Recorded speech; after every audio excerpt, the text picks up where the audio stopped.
Greetings and salutations, my friends. How is everyone doing tonight? Welcome, Good, Cheeto. Hey, Cheeto, is this? Did I read right? This will be one of your last times on Axanar After Dark for a while. No, that's the other J. Oh, is that Jefferson? No, the other J. JP. Yes, JP. Yeah. Okay. Oh, okay. Oh, I was going to say, he was like, my channel's about to get 100,000 and subscribers or something, and I was like, what? Who? So God bless JP. I'm so excited for him because he's such a great guy. Such a just if you haven't. This is the thing about this is the thing about Axanar that I love is the quality of people who we have in our tight little circle here, or maybe not so tight, pretty wide circle. But people like you two. Don't want to blow smoke up your asses, but you two are pretty nice guys. But then we got Jefferson's just amazing. JP's. We're so lucky to have such great people, and people who are excited about what we do, whether it's Axanar or their fan films or contributing to the fan film universe or whatever. It's all really it's great. I mean, I love talking to Jefferson. His enthusiasm is just so fantastic. It's like Alexander. It's like you used to be before you got jaded. Before I started working for the man, before you had a kid. Jeez. You ground me down. I know, right? Gosh. So anyway, how's the kid doing? He's doing fine. He's doing really good. I was just come back from a visit with him. Actually, not just, but I was visiting him today. He lives with his mom. If anybody doesn't know, it's a amicable decision. It's all good. There's nothing untoward behind it. But she gets all the sleepless nights, and I get all the sleep. Hey, what can I say? Hey, I've said, look, I'll take over anytime, and she's like, no, I've got it. So, okay, fair enough. So he's doing fine. So weird over there across the pond. What's this amicable thing? Like, it's when two adults talk to each other and make a good decision. It's like what U.S. politics used to be. All right. Now actually, no, that's actually my relationship with my ex is actually the exact same. Like, we're amicable, and we don't fight very much. Like, oddball here and there, but my years of watching Trek has taught me lots of diplomacy. Just to circle it back around. Fair enough. Big J's ears must have been burning. Hey guys. Hello. Hey. I can't talk long. I think I'm being followed by a CBS lawyer. I'm not sure. I'm on the road, and there's been this black sedan that's been following me for the last couple miles. I think there's something strange going on here. I think it's JP. make a fast. So I'm going to have to scrub my whole online history. And he's waving. He's waving papers at me. I think CBS got me. No, I'm just kidding, of course. Little guy. How are you guys doing tonight? Good. How you doing? It's on the CBS front. It's interesting that now Sony is potentially getting cold feet about making an offer for for Paramount. Which They must listen, have it seen ain't like some. Wait a minute, I'm Sony's- trying to get my speakers to work here. What was that last thing you said? I said Sony is getting cold feet about their offer for Paramount. So that was the latest. I'll look at my Yahoo News here real quick to see if there's anything else. But that was the last thing I saw was that. Let's see what the news is here. Says here the news. Yeah, sorry guys. For some reason, this thing will not give me audio on a speakerphone. So, but I just want to drop in, say hello, what's up? Hope you guys are doing good. Hopefully, I'll be able to catch the next one and actually be there. I'm on the road. Got to pick up my daughter from Girl Scouts. So, yeah, you focus on that. unfortunately, this time around, just got to be too busy, you know. All right, man. Yesterday the news came out that Paramount shares fall after CNBC reports Sony rethinking its bid. What did they see? Someone was telling me that Sony's business hasn't been particularly good lately. So their movie business. I'm not sure. I don't follow it. But if that's I hope that's the case. That would be, listen, if Sony buys it, they're going to break everything up, which would be interesting. But the best bet for Paramount as a company, and Sherry Redstone has said she didn't want anyone breaking the company up. So I think ultimately they'll wind up with a Skydance bid being the one that they take, especially if Sony pulls out. And Byron Allen's bid just went nowhere. I think there were a lot of questions about his ability to actually raise that kind of money. I think they offered like $30 billion. Sony has said that, they'll break it up and the Sony will have to sell off CBS because Sony is a Japanese company and a foreign national isn't allowed to own a U.S. broadcasting company. So CBS will definitely get sold off. And then then they talked about literally selling the Paramount lot. So that's all kind of crazy. So we'll see how that goes. Daniel Vance says Sony's taking quite a bit of heat in the world of video games at the moment due to Helldivers 2 removal in over 100 countries 3 months after. Oh, that's interesting. Okay, I don't know about that. I mean, Sony has a huge video game presence, so I mean that tracks that. Even if even though their movies aren't doing good, if their games are also not doing good, then that's like a double whammy for Sony because obviously video games is a huge thing for Sony with PlayStation. Interesting. Okay. Donnie says, I still hope Skydance buys Paramount, though I'd love someone's idea of Sony's acquisition of Paramount being able to just saying all CBS brand assets to Skydance. Yeah. Well, again, it's going to be interesting to see what happens. We are going to see a sale. What that sale looks like is remains to be seen. And I'm hoping it's Skydance because I think that's the best for Star Trek.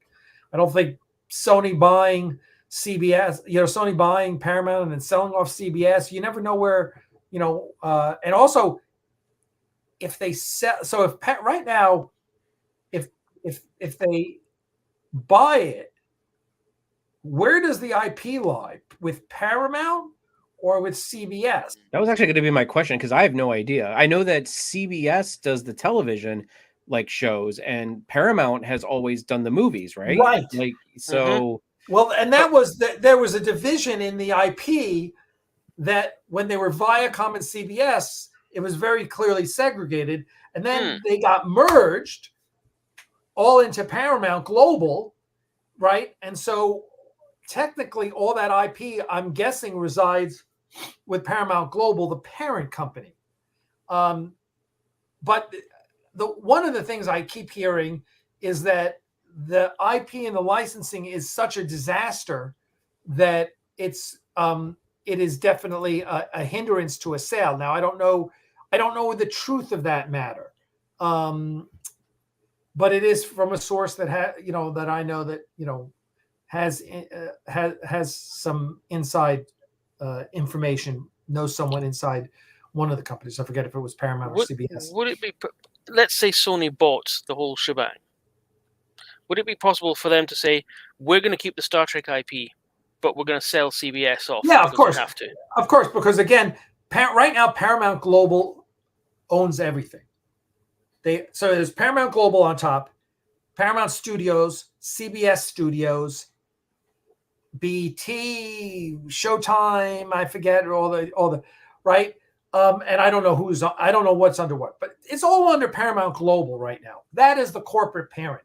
There is one ultimate parent that owns all the subsidiaries. So if Paramount Global says, okay, CBS, you may own the Star Trek IP, but we're moving it over here. Well, they get to say that because they own everything, right? Fair enough. Ultimately, it will that will be now. Obviously, Sherry Redstone owns 77% of the voting stock of Paramount Global, so she decides what happens. The common shareholders who have no voting rights, yeah, they have rights. Those rights are that the voting stock does what's in best interest of the company, right? So Sherry Redstone controlling 77% of the stock cannot necessarily just do whatever she wants, because the company owes a fiduciary duty to the shareholders, even the common shareholders. I'm sorry, it may not be a fiduciary duty, so I'm going to hold it back. But the common shareholders have certain rights not to get screwed, right? So that's what they're saying right now, right? What they're saying right now is like, oh, if Skydance comes in, that's screwing the common shareholders. Well, it may not be the deal you guys want. That doesn't mean it screws you, but it doesn't mean, it doesn't mean it may not be the deal you want, but it doesn't mean it's a bad deal. I think right now the big blocks of common shareholders are saying, oh, well, because what they're talking about is Skydance makes a deal with Sherry Redstone and buys out her 77% for a couple $2 billion, $2 or $3 billion. They have the numbers floating. Then, once being in control of Paramount, the other thing is that Paramount acquires Skydance in an all-stock deal for about $5 billion valuation. Now, because of the shareholders bitching and moaning, Skydance has said, well, tell you what, we'll also throw in $3 billion in cash that can be used for stock buybacks or whatever. So it's very convoluted right now. I really have that's what I understand from just reading the news articles. I don't have any inside information. Could all be wrong. We're going by, that. But that's basically what's up. Now, Sony would basically say, we'll give you $26 billion. You figure out where it goes, kind of thing. So I don't know. I don't know what's going to happen. I'm hoping that I'm hoping it's very, I'm hoping it's positive for Star Trek, and I'm hoping it's positive for us, and I hope it's very negative for the lawyers. I think here's how I think it should go. They should, it won't sell. So then, CBS and Paramount will get desperate. So they'll start selling off things. We wait for Star Trek to be on its own sale and then let it discount a little bit, Then Alec Peters buys Star Trek, right?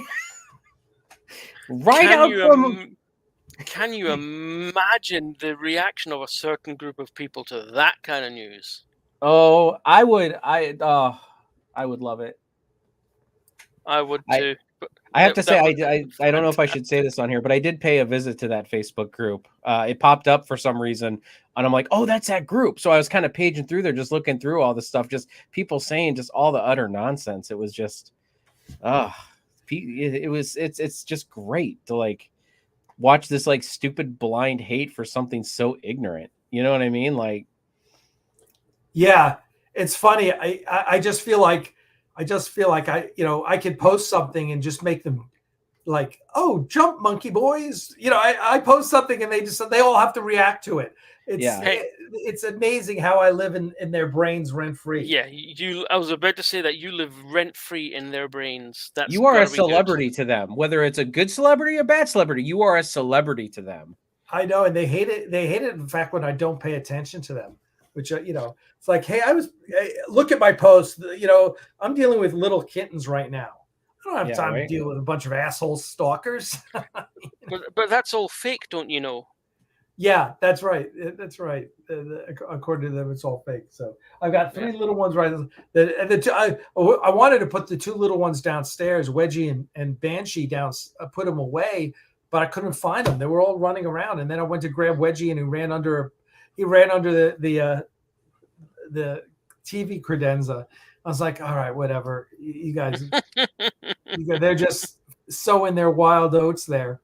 Hey, you want to here? I got one you can adopt. He's a pain in my rear end. Oh, look at that. Oh, look. That's my Riker. Oh, what a cutie. Of course you called him Riker. Oh, of course. The sad thing is that everybody, like, except for Trekkies, everyone thinks I'm naming him after Riker's Island. And I'm like, no. Commander Riker, like from Star Trek. I'm like, come on, guys. Like, they should know me well enough to know Riker would be a Star Trek reference. Thank you, Stephen Ross. Look at that $10 Canadian super. Is that super sticker or super chat? I don't know. Thank you, Stephen. Stephen's such a gentleman. We appreciate that. Deserves a call out. I don't know how Skydance's lawyers feel about Alec versus CBS, but I got to believe they're a little more enlightened than CBS. Definitely. I just got to believe that. That CBS they're going to look and go, why are you spending millions of dollars suing your fans and pissing people off? I mean, all they got to do is look at all the comments on Prelude to Axanar, I think that's what they're mad about. It hurt their pride. That's what it hurt worse than their wallet. Their pride is what it hurt. So. No, they're pissed that they had to settle because I'm going out on a limb here. I'm just saying what my personal opinion is. This isn't official court documentation or an official Alec Peters says. But if it comes out, that it'll be on that Facebook page. Oh yeah, as Alec Peters claims that he defeated CBS, but no, they had to settle out of court because they knew Alec had a very good chance of coming through. Listen, court is court. You never know what's going to happen. I mean, we made it very clear we're going to appeal the ruling to the Ninth Circuit because we think the judge made a fatal error. But you never know what could have happened. The lawsuit shouldn't have happened in the first place. If the all Van Santers had to do is pick up the phone and say, "Hey, Alec, gonna just chill and pipe down there."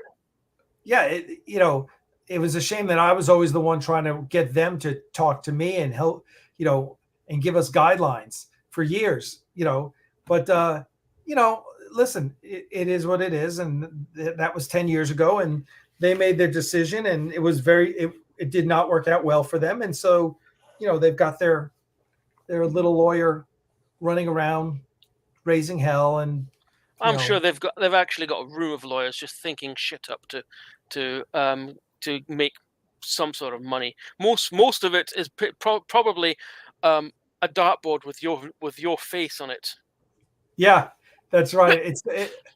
Yeah, I know. It's crazy. It's crazy. I'm going to get T-shirts. There's no Axanar universe. Well, I mean, whenever they make this into a live action documentary or whatever, like they need, like whoever this lawyer is from CBS, Wallace Shawn needs to play him. Inconceivable. Like Alex on the phone, he's like, but I'm trying to work with you guys. Inconceivable. He would have. Wallace Shawn could have definitely played the old guy.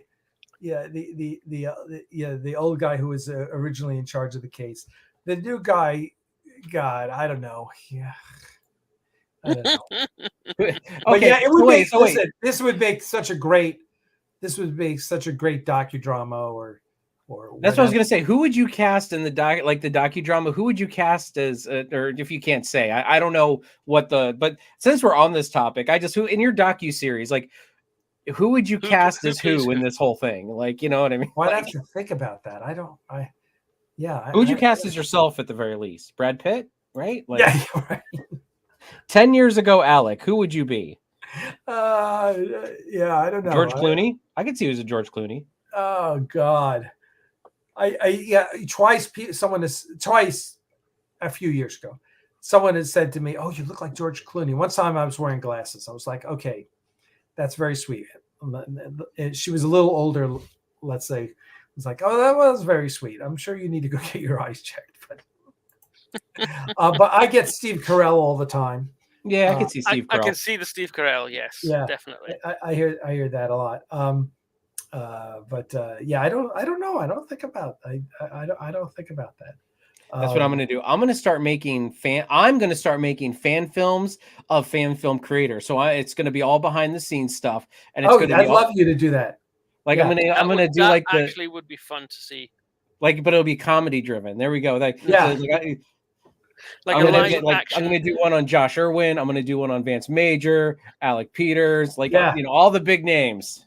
Like a live action of what Mark Largent is doing with AXTWR and the City on the Edge of mine would be Foreclosure. funny and respectful. I don't know if this other person's is or not, but have you not seen it? You need to link him up, Alec. You need to link him up.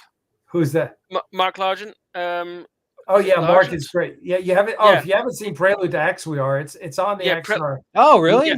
Prelude to AXTWR, and there's other one is City on the Edge of Foreclosure. I think. Oh, I have seen City on the Edge of Foreclosure. I have seen that one. The puppet one. It's CGI puppets. Brilliant. Actually, we did on our channel. We did a fan film reaction to that one. A couple months ago. We were asked to join. I was asked to join the fan film forum year-end something or other, like the fan films in review for the year or whatever. And so what I did is some of the fan films I had not really seen that they were talking about. So I said, okay, well, after that podcast, I was like, okay, fine. I'm going to go and I'm going to watch all of these fan films and react to them, because that's what we do on our channel. We react to fan films. I was going to go and at least watch one fan film of these creators, which was hopefully the most recent one that we were talking about. And City on the Edge of Foreclosure was the one from them. So I have seen that one. Cool. Well, on the same ilk, he did Prelude to AXTWR. I'll have to look that one up. And it's funny. Yeah, it's funny. I see Brian Simpson is here, and I know Brian from Doomcock's channel, and I gotta say, I'm guessing Doomcock is on fire about the fact that they now have a black Doctor Who. That is just a woke nightmare I don't mind that he's black. Really don't mind at all. And he comes from my town. Really? Yeah, Dunfermline. He the high school right around the corner from me is. That is great. Oh, that's awesome. I mean, listen, I don't care. I don't care either. What I always wanted. Is that what? Go ahead. Go ahead. No. You go. I was just going to say, I always wanted to have an American Doctor Who. Oh my God, I was just thinking that. I'm like, wouldn't it be hilarious if we had like one of the next Doctors somehow, some way, there was some glitch in the system of his reincarnation and he became American and he's like so pissed that he's American the entire time. I want him to be like I want him like to be a New Yorker. And so the first thing you see the TARDIS appear like in Times Square, and he opens the door and he goes, "Oh fuck!" and like he sits there and even tries to talk with a British accent, but he can't. For an episode or two, I think that would actually be really, really, really good fun. But yeah, no, I don't mind that he's black. I see a lot of people going, "Oh, that's nuts." That this is woke nonsense. Because there are no black people in Europe, or not Europe, in England, at all. Yeah, and I'm like, just shut up. Hold on, I'm gonna go. But what I do mind is they're turning it into a Disney musical. I've heard some people say that, but I'm not a Whovian. Like, I don't do Doctor Who. Like I think it was before the show we were chatting about that. Like, I'm not a Whovian, but on Yeah. NerdTube we do have a conglomerate of Whovians over there that are really good at it. But like I am not, unfortunately, one of them. Who is just something I've never been able to get into. I think it just has to do with the accents and the crooked teeth or something. I don't know. I'm kidding. I'm kidding. See, that's one thing I've never understood. Everybody says, the British are famed for their crooked teeth. Well, at least they've still got teeth. Because on the American health system, no one can afford a dentist. Yeah, so I know. No one has teeth in America. Yeah, that's my the amount of people I've seen at DragonCon walking around with toothless smiles or many teeth missing, and they take the piss out of us Brits for having. I know it's a stereotype that doesn't even stand up. Every single British friend I have we've got over on the other NHS side. Dentists. Yeah, go and get a teeth fixed. Maybe pay a little bit on the top, but mostly, something like a $10,000 procedure in America would £90, please, and off you go. Yeah. Socialized medicine. It's not the evil. Your I was going to say MPs because that's members of Parliament. That's what MPs stands for here. No, that we have our senators and politicians who have their pockets lined with the insurance money, so we can get, that's a whole other topic we can get into. I mean, I work in the healthcare system. I see it firsthand. Like I can't. Yeah. When you disappeared there, Alec, what I was saying there, as I don't mind the doctor being black. I don't even mind that he's supposed to be a they, or I don't know. I don't care. What I do care is that they're turning it into a Disney musical. Oh, I see. I haven't followed it, so It's it's kind of like the Discovery. 60th anniversary. It's the same thing with Discovery. I don't care that the captain's black. I care that the writing sucks. Right? Yeah, very true. Very true. As long as the characters are written properly, and nothing's being forced down your throat just for the sake of it, I don't care. Yeah. Just give me good entertainment. And unfortunately, I watched the first 2 episodes of the new series. Me and my friend, he actually came round and he says, how about on Saturday we fire up the BFT, big fucking telly, because I've got and we watched the first 2 episodes. We already have really low expectations because we watched the 3 60th anniversary specials, and one of them was a musical as well. And we switched off at the same point, and we didn't watch the rest of the episode because no, it's not a musical. Go away. I'm not. If I want a musical, I'll put on Mary Poppins or Sound of Music. I hear you. No, Doctor Who is not a musical. It's a science fiction television show. Yeah, and they're just pissing on all the history. Numbers? They released the first 2 episodes of the new series at the same time. First one was mediocre, fairly classical Who. The second one had a brilliant beginning, fantastic intro, teaser, and the teaser, the villain actually started playing the first few notes of the intro music, and then the intro music kicked in. It was really, really, really good.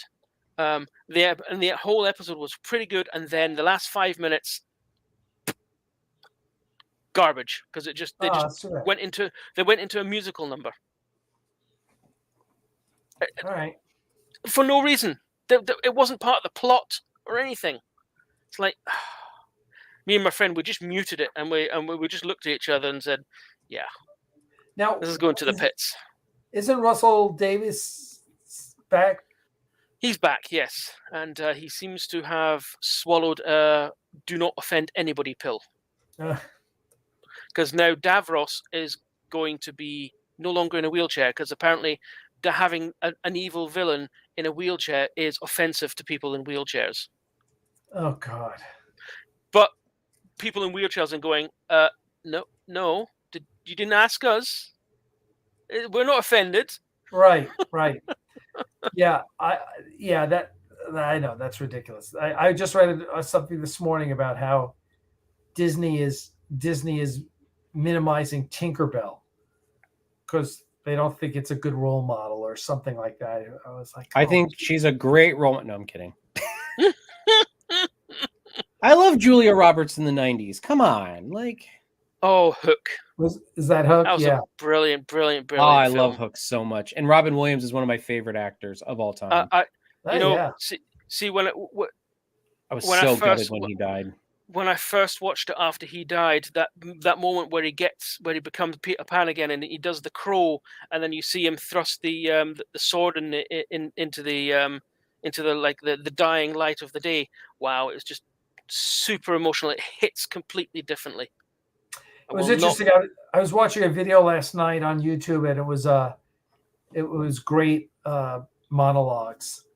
And I guess it was meant for actors to have access to. So, it had, it started off with Jack Nicholson from A Few Good Men, but it had the Robin Williams one from Good Will Hunting, and yes. And watching that, I was like, holy shit, that was a lot of dialogue to chew through, and he was so fucking good at. We remember what a brilliant comedy genius he was, but oh my god, he was a great actor. He was just a fucking great actor too. His death has hit me harder than probably any other celebrity, even Star Trek celebrities. Oh yeah, me too. I was. It's just, I know. And he was a such a 40K shame. player. And he was a Warhammer player. And I was this close to him in Heathrow Airport. Oh really? Yeah, my first DragonCon 2011. We were heading to the gate, and my friend goes, he nudges me and goes, you know who that is? I went, what? Turn around, and it was the nose. You could just tell from his nose. I saw him in silhouette form from his side. Had a big bushy beard, big bushy hair. He had a cap on and sweatpants and whatnot. He was obviously trying to be incognito and just get to where he's going, just be human. And we both stood there for a minute regarding him, going, should we say hello? And it was like, well, you'll know the unwritten rule of conventions. You do not bother the talent when they're going from A to B. Yeah. You don't bother them, because if they approach you, fair enough. But do not approach them and bother them. And we went, no, just let them be human. Hey, Cheeto, by the way, are you doing it? Oh, I guess you got it right. Okay. I was going to say, that you can address your comments to a specific channel. It actually won't let me on my side. It won't? No. When I click on our StreamYard, it lets me, but on my end, it doesn't. I click on me, and all it says is Cousin Cheeto, and then it says remove. Oh, huh. You guys have it on on your end because you guys are managers of it. Oh, well, I know. I'm trying not to answer like too much, but I was trying to answer Brian's question. My trick is I've just got the stream on YouTube running on a different tab, and I just answer directly. William Wells says, "Can we turn on closed captions?"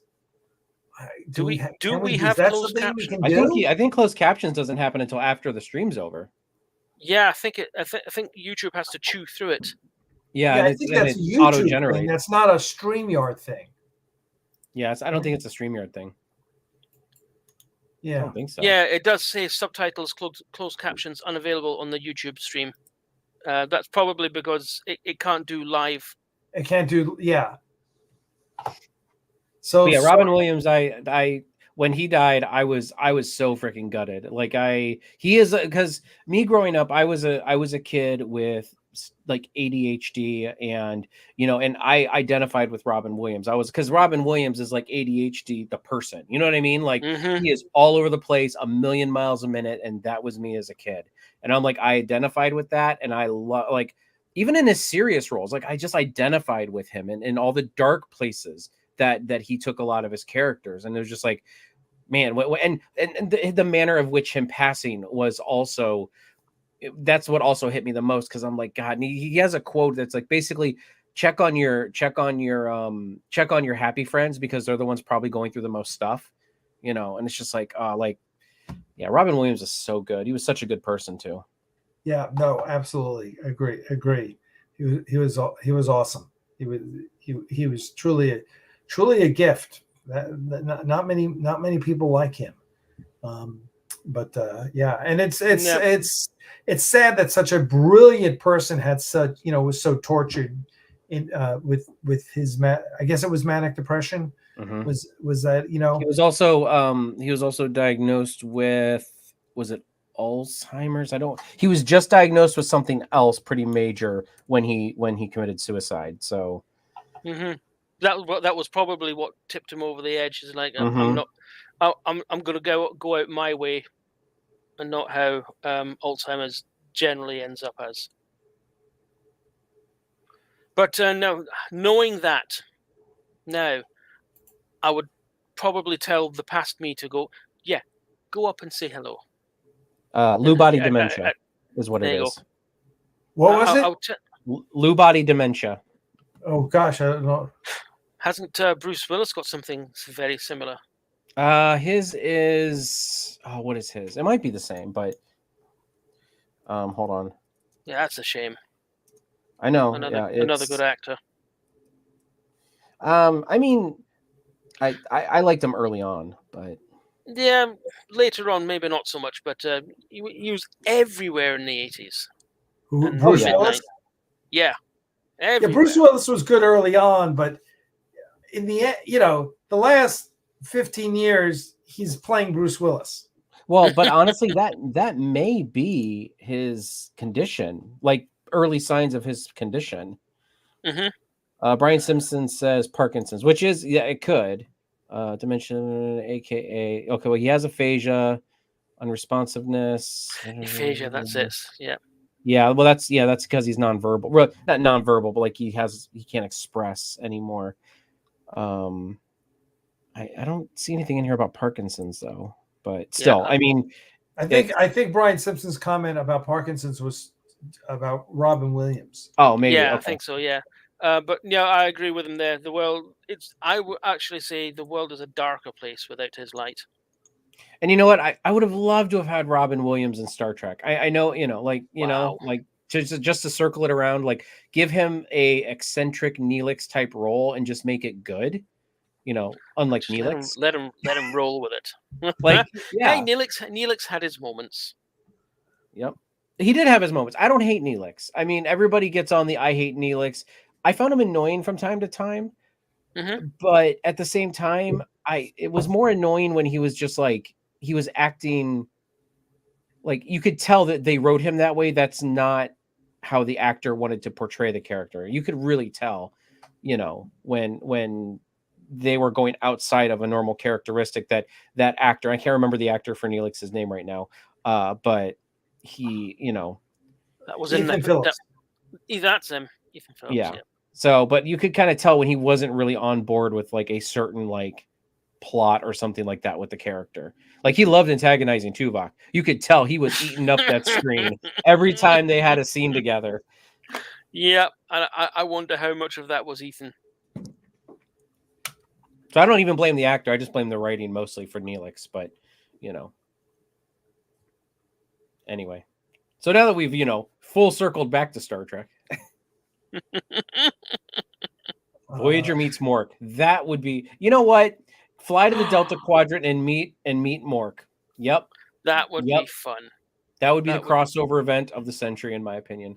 Yeah, that would be so much fun. And like same red outfit and everything. Like just go all in. Yep, just absolutely. Which of course his red outfit, of course, was used originally in Star Trek. Was it? I didn't know that. Yeah, that was Colonel Green's costume. Oh. Yeah, in what was the so episode? It is. Yesterday's Enterprise? No, the episode, the TOS Enterprise with Lincoln in it. Oh. And the Medusans. Let's not let that be your last battlefield, is it? No.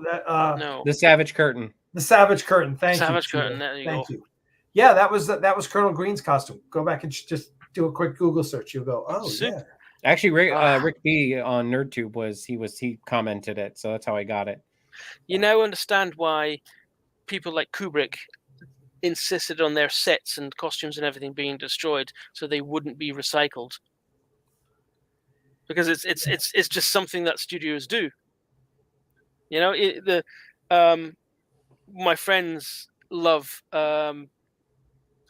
Outlander, with Sean Connery, the sci-fi film, or was it just Outland? I can't remember now.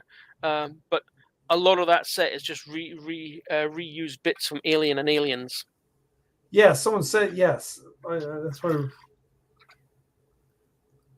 So yeah, the fact that Mork's costume was in Star Trek the original series doesn't surprise me now. And now that you've pointed it out, I'm like, yeah, of course. Yep. Yeah. Yeah, exactly. I mean, Riker's jumpsuit in Generations is Cisco's, and it's actually pinned together at the back because it was too big for him. So they actually safety pinned it at the back, which is why you don't see his Cisco's back. got those broad shoulders to hold the franchise on his back after TNG left or ended. It's also why his sleeves are rolled up, because they're too long. Mm-hmm. I also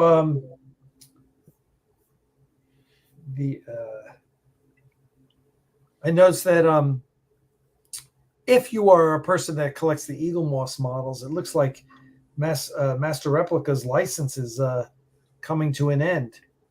All right. I'd be getting emails from Master Replica saying, "Oh, this is the last time we do a drop," or this or that or whatever. So they'll be shooting up in price again. All right. So yeah, go and get. You heard it here. Go and buy them now. Buy duplicates so you can sell them later. Kind of do it on a low scale. What happened with the Star Trek auctions? Buy a costume for $450 and sell it for $45,000 on eBay. Well, it's not quite like that. That's what happened with quite a lot of screen used stuff. Instantly went onto eBay with the decimal point shifted to the right one or two. But it doesn't mean they sold it like that. They tried to. They tried to. Yeah. Whether or not they managed, I don't know. But yeah, it was. Yeah, that's fair enough. If they can do that, they can do that. Yeah. I know that. So Brian's mentioning the 3-foot TOS model that was found was returned to Rod. Yeah, there's a lawsuit that just got filed. I was just about to say, well, what's the lawsuit about? Because I saw an article. The guys who found it, the guys who bought the storage unit in which the model was in, were promised a certain amount of money by Heritage Auctions, and Heritage Auctions kind of screwed them. Which honestly, Heritage Auction, very reputable. The prop division, not so much. So we'll see what happens there. That's just bad business. The fact that shit happens, just spending a dollar to save. It looks like it just looks cheesy when it looks trying to rip off people who don't know what they have. Heritage Auction said, "Oh, the model's worth about $800,000." What kind of bullshit was that? Yeah, they should get sued. I'm assuming that was Joe Maddalena who said that. That's fraud in my book. Any moron. The Star Wars Red 5 model went for $2.5 million. The original model, the original Star Trek Enterprise model, the 11 foot's granted in Air and Space Museum. That 3-foot model that went back to Rod, that's worth $3 million easy. So to say it was only worth $800,000 to kind of screw the guys who found it is just fucking bullshit. And I hope they lose that lawsuit. Or at least settle it and have to fork over a bunch of money, because that is bullshit. And I hate to paint Heritage, because Heritage is a big auction company with a lot of great people in it. But that was a bullshit call. Yep. Master Replicas, I assume you mean Wilhelm. Wilhelm says Master Replicas is giving away XL Enterprise E for what? What are they giving it away for? Yeah. I doubt they're actually giving it away. So what are they selling it for? Yeah. I might even get one. I don't know where I'd put it, but I might even get one. Yes, I would be happy to be an expert witness. I'm going to get Geordie visors. Eh, Oh God. Well, listen. that's one thing I don't think I've ever seen in the toy market. Is Visors. replica Jordy, because you're trying to profit off a disability. Oh yeah, okay. I think I can see it. I mean, it's yeah. not his actual disability, but I'm just saying, like, you know what I mean? Like, maybe, I don't know. Might be a little shady. I mean, I saw the Geordie visor inspired sunglasses that came out in the 90s. Every rapper was wearing them. It's basically, it looks like a hairband that's got a bit cut out for the lens, and it's just one big lens. Some people use them instead of an actual a visor prop, but that would be kind of cool to have a proper officially licensed replica. But then it wouldn't fit many people, because it's not just the band that you see at the front. Is behind it, you've also got something that's sculpted to his face. Mm-hmm. So it sits. Hookups, yeah. Yep. Yeah. Well, guys, I gotta go. I've got to run. Uh-oh. I'm gonna let you guys finish this out. Is a CBS machine outside stalking you? Yeah, now? there's a black van outside. They finished stalking Big J, so now they're after. Yeah, they got Big J in the front lawn, like, that's right, in handcuffs down on his knees on the ground. I've got kittens I've got to wrangle. So, I'll have to show you. Good luck. Have a cat wrangler T-shirt for the Axanar Animal Rescue. But yeah, there's two little kittens downstairs, and I got to find them and make sure they're okay. Because they're running free. Hopefully they haven't terrorized my dogs. But I'm sure me and Chito can think of something to talk about. I was going to talk about toys. Anyway. Toys? What's that? Yeah. So I was going to talk about toys next. We're talking about toys. I'm going to leave. Talk about toys. All right, guys. See you later, Alec. Thank you, everyone, for showing up. We appreciate it. Cheers. So, Alex, what was your favorite Star Trek toys? Mine were the Micro Machines. I played with all of them. Yeah. I got all the Micro Machines, and I had those Micro Machines. I even had the Star Wars versus Star Trek ones. You know, like I had the ubiquitous big set that had like the Enterprise D, a shuttlecraft. I still got the shuttlecraft. Borg Cube, Romulan Warbird, Klingon Bird of Prey, Klingon Vorcha. Most of them have been lost. I have them. I have them in the other room. I could go grab them if you wanted me to. You need to now. Now you need to. But I'll be right back then. You keep talking. All right. So let's have a look. What's everybody said?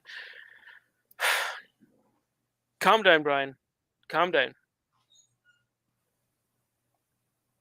Although now I want to talk about games, just to spite you. But I'm not going to do that. I'm going to go easy on you today.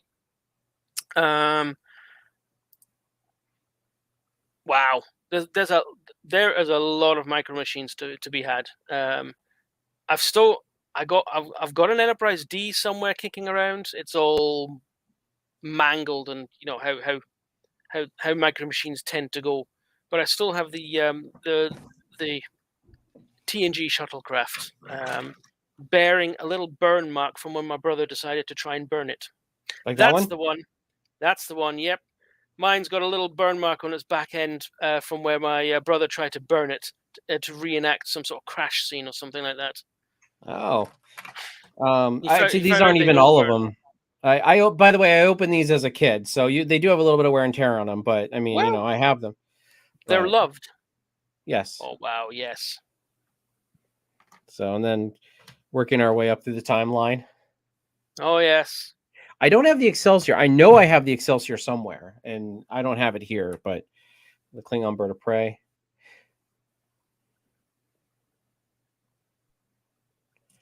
I'll tell you what I do have locked away in storage is the Next Generation chess set. Oh. That I do not have. And that basically has little Micro Machine models. Nice. Yep, I do remember having that. So the D7, Mm-hmm. which will be coming up in the much anticipated Axanar. Oh, will it? Ah, the Vorcha. The Vorcha. When The did we Galar first class. see that? Yo, I've always liked the Gala class. Actually, it's a really nice design for aliens, for an alien ship. It's I quite like it. You know, I always used to think before, like I always used to think this. Oh crap! This used to be the front for some reason, and then I saw Deep Space Nine, and I'm like, oh, that's not the front. Yeah, you are Actually, not this way. You are not alone. That's when me and my friend would play with them. That's I have one of them. I don't know if it's my original, but I've got one, and it's been on the rear view mirror of every car I've owned, driven. Oh, the runabout, nice. Since I started driving, because my friend had a smaller car, so he had the shuttle, and my car was always the bigger one, so it was the runabout, and it's on my car. It's on the visor of my car right now. Oh wow, yeah. Oh, I've forgotten just how janky the pylons look on that thing. They've always looked a bit off to me. I mean, it's I think it's the way they have to mold them. They can't quite mold them exactly screen accurately. Yeah. So the Reliant. Ah, the Reliant. Good old Reliant. I love how it's blue. Like, you notice some of these are blue. Like these two are more of like a blue. And then this one's kind of got a little bit of the D has a bit of the fat one has a bit of a blue tint to it. And then then this one, and then the original, the TOS is just gray. Right. I think they go by how it looks on screen. Yeah. Because I mean, if you look at there's always the Reliant. Now the Reliant never looked this blue. I mean, no, I suppose it didn't, but I don't understand why they went for that blue. But most of the models I found that they go by what it looks like on screen. Yeah. But I can't understand the Miranda. What I was thinking of doing a while ago is getting micro machines of all the Enterprises and cutting them in half and doing a little miniature observation lounge type of display, spray paint them gold. Spray paint them gold. Yeah, actually, you could get them in gold for a while, couldn't you? If I remember correctly. Did you? I never saw that, but I mean, I believe it. Bunch of nerds getting their gold Star Trek micro machines. There's more. I know there's more. There's an Excelsior class. There's a Maquis ship. There's obviously the Star Wars stuff, which I don't have on me currently, but there's all the Star Wars ones. Wow. There were some other ones, and I don't remember. I think I'm missing like one set. It's the Borg cube. I don't remember. I'd have to look it up to see the sets. But my favorite was a TOS phaser. Actually, I have a TNG phaser and tricorder. I have a collection room with all this stuff. And so not only do I have like this right here, but I've also got like a collection room with all my comic books, all of my toys, memorabilia, stuff like that. And so so I've got like and I used to have all my pops in there, but then I decided when I started streaming and everything, I got a shelf and I was gonna move them out here because that's my impressive quality is my pop collection. Well, let me see here. I do have a TNG medical tricorder, which I got signed by Roxanne Dawson because it was the only thing I happened to. I know it's a medical tricorder, and she's an engineer, but what you had is what you had. It's what I had, and on my wall I've got the TNG communicator clock, which is signed by Alice Krieg, Richard Arnold, who was in every Star Trek convention here in the UK, and one that I can't remember. I think it's Marina Sirtis. Ooh, I'm not sure, but I can't read it. They've faded over time, unfortunately. But did you ever have any of those big ships that made the sounds? I did have the Warbird. Oh, I actually didn't have the Warbird. I had the Galaxy, the Excelsior, or the Enterprise B. Technically, it wasn't the Excelsior; it was the Enterprise B. A bird of prey. Oh, I've never seen the bird of prey in person. I've seen the Vorcha because my friend had it, and the Enterprise D. He just bought himself another one because he at a local convention. Someone was selling it for it was only like £90. Like what, 110 bucks, something, give or take. And he's like, yoink, I'll have that. Yeah. No, I think a Vorcha class. Yes. Was yeah, the big I remember one. I remember because the buttons are on the neck. Up the neck right up here. Yep. Yeah. You can kind of see it. Like, I know you can't see it, but it looks like there's buttons on the Micro Machine too. I always found that was quite clever, that they used elements of the design to hide the buttons, whereas on the Enterprise D, it was on this little strip right back here. Yeah, big obvious buttons. Yeah, it was on the dorsal strip. Big obvious buttons.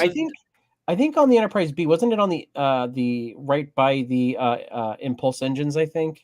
I want to say the bridge module was actually the button. Oh, maybe. But that can't be right, because that came out before they were able to multiplex them. Because the new Enterprise D, they brought out a new one, Light and Sound. It only has 3 buttons at the back, and each button has 2 different noises associated with it. Oh, nice. So they multiplex them so that you have less button impact, I suppose. Yeah, I'll have to go. I'll have to go and see if I can find my big. I'm pretty sure I have them somewhere in a box upstairs. I know. I played with my toys. Like, everyone's like, "Oh my god, why would you open that?" Like, they see some of my toys. Yeah, they're toys. Could your phaser project shapes? I don't think so. I know it has the light in it, but I don't know if it could project actual shapes. I do remember vaguely that would project shapes onto the wall. It had different lenses or something like that you could, like a laser pointer. The one that I have does not have that. Mine was the basic TNG tricorder and they're phaser. Expensive now. Have you seen how much they go for these days? Well, mine are beat up and played with. Like, as I said, I played with my toys. Well, I'm saying if you wanted to buy yourself mint in box or something that, even used, they're crazy expensive now. Yeah, absolutely nuts. I've been looking for is an Enterprise phase pistol, because I've got the Enterprise jumpsuit, and I need to get the phase pistol, and then I've got a friend who can vac form me a holster for it, because the jumpsuit that I've got has got the loops for the holster. Gotcha. And it just looks daft running around in an Enterprise suit without the phaser. Become in peace, shoot to kill. I know that was Kirk. Calm down, everyone. I like the Enterprise suits, though. Speaking of, yeah, it's nice. It's got pockets. Mm-hmm. It's so practical.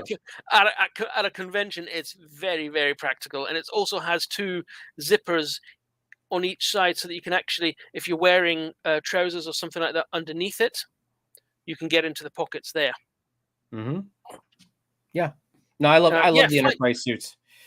Yeah, they're essentially flight suits. Yeah. We did a podcast over on our channel for just all, like, based on all of the uniforms from Enterprise all the way up to Discovery, like season 4, like the newer ones. And it was almost like I think it was a 2-hour stream, but like, we went through them all and we talked at length about the Enterprise uniforms. A lot more love for the Enterprise uniforms than I actually thought amongst my Trekkie conglomerates over there. So I was actually surprised. Yeah, I liked how they were. It was a natural progression from flight suits, as Brian was pointing out there. This is the very beginnings of our space exploration. What are we going to have these people wear? Something rugged and practical. Mm-hmm. Starfleetized flight suits, done. Yep. And so even had little color bands in it, like they even. Mm-hmm. Me and my Which is friend good. managed to get an Anovas flight suit. I'm calling them flight suits. My goodness, Enterprise jumpsuits. Before Anovas went belly up. They're really, really good quality. Every pocket actually is a pocket. It's not just a fake zipper. It also, however, there are pockets in the calf, well, the shin area of so it makes adjusting the length of the flight suit a nightmare. So mine are just baggy. I don't care. I'm like, I'm Ensign Ricky, third from the left. Ensign Ricky. I don't survive the first away mission, so I don't care if my flight suit's baggy or not. Ensign Popsicle died on his first away mission. Yes, absolutely. But yeah, no. But going back to the toys, I didn't actually have that many. I did have the Ertl Enterprise D model kit, the 1/650 scale, something like that, or 1/1000 scale, or something. It's about yay big. And I used that as a toy once I'd built it. So it didn't get much paint on it. I just put I painted things that needed to be painted, but it was molded in a blue gray plastic, which was good enough for me.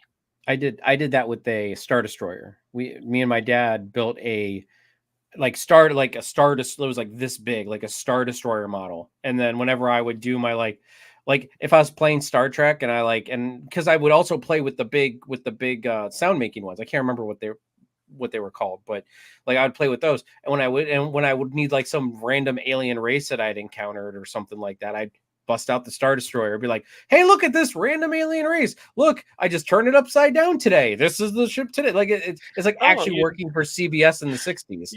Yeah, doing a Rick Berman in Voyager and Enterprise. Just take last week's Alien of the Week ship and just flip it upside down and make it fly backwards, and you've got yourself another alien ship.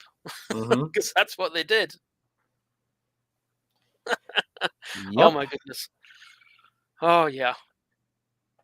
There's an interesting. I see the question all the time going on. You've probably seen it on Facebook as well. It's the Enterprise D and a Star Destroyer. Oh yeah. Who would win? And like, well, if you go by the paper numbers, Star Destroyer has a weapons range 25,000 kilometers. The Enterprise D 250,000 kilometers. It could just run rings around it with impunity. Oh yeah. Done. Yep. There's something controversial. We had an event on NerdTube. It was called Debatemania, and we had we have a married couple who one is Star Wars, one is Star Trek, and they debated Star Wars they debated the Empire versus the Borg, like who would win, and like the one would argue that the Empire would win because of sheer numbers. And like they are a military, whereas the Borg are not a military. They are like a invasive like plague. So they're not like but then the argument of adaptation came up, and then like maybe the Empire would get a couple Borg cubes destroyed or something, but then the Borg would adapt and they would keep adapting. Indeed. And the Empire could not adapt fast enough to counteract the Borg's adaptation. You know what I mean? Like, indeed. And I would also then say, but every Borg victory strengthens their numbers and weakens the Empire, because the Empire loses troops who get assimilated and then turn on the other troops. Question now, since we're talking Star Trek, if the Borg, I want to see what you say, because we've talked about this at length over in this on the other in the Debatemania. If the Borg assimilated a Force user, would the entire Borg be able to channel into the Force? Within the Star Wars universe, let's say Star Trek and Star Wars universes merge, so there is Force in the. It's not like Star Trek is in Star Wars universe or Star Wars is in Star Trek universe. Let's say it's a blended universe together, and let's say that force exists in yeah, this yeah. universe. Let's ignore those boundaries. Yeah. No, fair enough. No, for the, I don't know. I mean, Because it's kind of like space magic, but would the Borg understand space magic? Indeed, would they be able to use the Force then? I mean, have we seen them assimilate mind readers and telepaths? Is there any? I don't think so. I don't think there's any mention of them being able to use any kind of like telepathy or anything like that. Obviously, they have their hive mind, but that's technology based. Indeed, I would I would say no, because if they can't use telepathy and telekinesis that other races in Star Trek that have been presumably been Borgified, then they can't use the Force either. Yeah, because it's a skill. I think it's a good also question to bring up for the panel when we're all together next. Absolutely, too. that would be a fantastic. Just and hey guys, we're not saying that we're not going to go into a full-on, serious Star Trek versus Star Wars kind of thing. This is just for fun. Okay, just chill. But put your pitchforks away. Yeah, put your pitchforks away and just chill. It's just for fun, But as we've correctly just been pointed out, we're over time, sadly. So I think we'll have to call it a day. Or for and by the way, thank you, Brian, for Happy Hospital Week. I don't work in a hospital. I actually work in a nursing home. And so nursing home week, well, Nurses Week, I think was last week. When's nursing home week? I don't remember. But anyway, thank you, Brian. I appreciate you. I've been kind of chatting with him in the chat a little bit back and forth about, because he's kind of in the healthcare field. I'm in the healthcare field. So we've been going back and forth, but anyway, sorry. So go ahead and finish wrapping up. No, that's fine. Have you any closing remarks for tonight?